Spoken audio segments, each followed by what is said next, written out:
Are you sick of new rules? Are you sick of rules being nerfed constantly? Are you sick of your opponent taking 42 years to take each turn? Are you sick of tabletop? No, you just haven't tried Mordheim.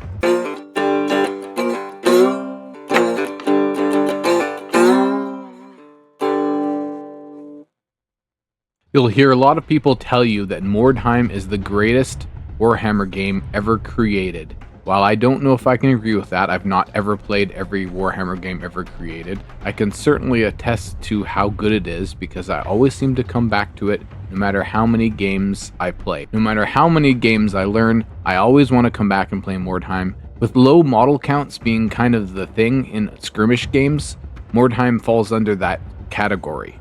And therefore you can have multiple armies or warbands without breaking the bank. When it comes to a game like Warhammer 40k, or even Old World, or a lot of those games, it's a several $1,000s investment unless you can play the used market a little bit and hopefully get some proxies or things like that. But if you want to play with legitimate Warhammer models, it's going to cost you a lot of money to make an army.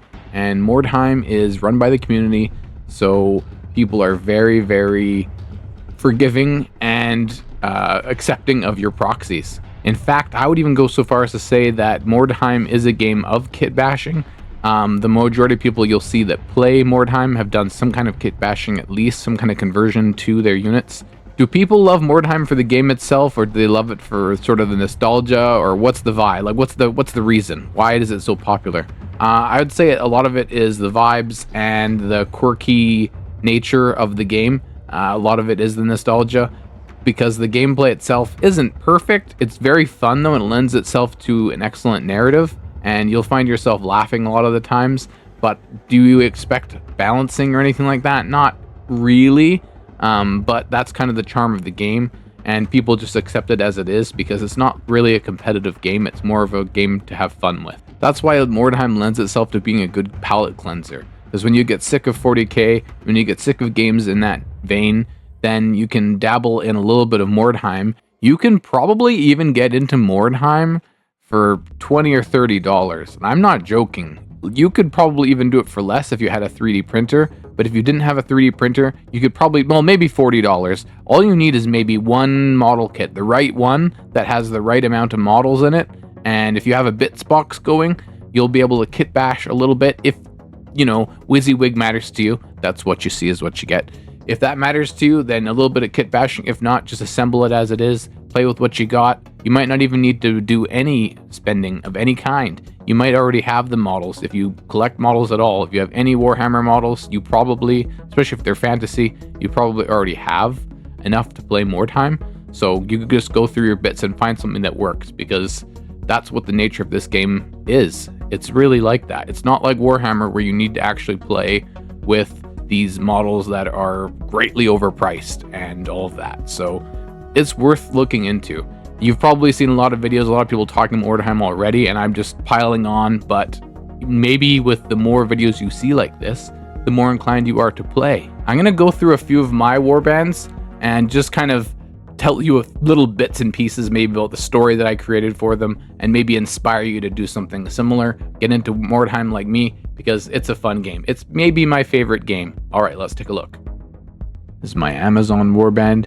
You can watch some of my videos, see more about them and their misadventures in Lustria. My Gildervelders, they are a Marienburg warband led by Captain Ambrose, and they have seen a couple battles, but nothing too crazy, so they're still in their infancy, you could say. But I don't play them too often. I don't know why. There's Captain Ambrose and the two Youngbloods, and there's some various heroes. I don't remember all their roles at the moment, but it doesn't really matter. And there's some random mooks, probably. Next up is my Norse warband. As the title may have indicated, they're led by Brunhilde. She's the Jarl. And here we have a couple of hunters and berserkers. And this is the Wolfen and the Pack of Wolves. And this would be my unnamed Chaos Marauders warband. It is pretty badass looking. I played it a couple times, maybe once actually, and I wasn't overly happy with it. The base sizes are very large, so it's really hard to get them to like surround enemies. But it's cool looking at least, and that's pretty important. Especially these flesh hounds, pretty rad.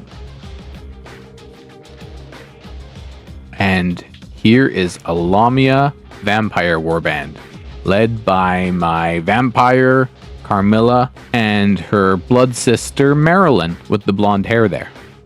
Seen here with Lewis the Beloved. And this is Duprix the Necromancer with 2 skeletons. Thank you so much for watching my little tour of my warbands. Really appreciate you doing that. It means a lot. And I hope it inspired you. It's not all of my warbands. Stay tuned, you may see more in the future. I'll do some more tours of some more warbands. So watch out for that. And if you like this type of content, don't forget to subscribe and shoot me a like and comment. If you like something, let me know. I'll be sure to feature it more. Thank you so much for watching, everybody. Take it easy.